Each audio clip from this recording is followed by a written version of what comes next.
はい、大宜味村のマンゴー畑です。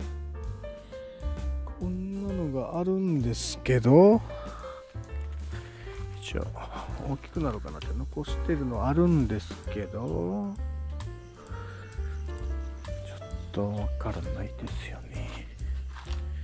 こんなのも全部ちょっと入ってないですよね、こんなのも。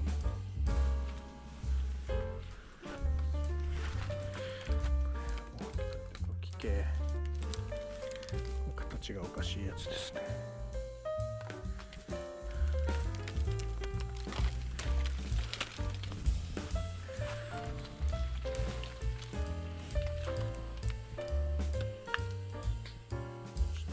大きいではあるけど普通に育たないですね。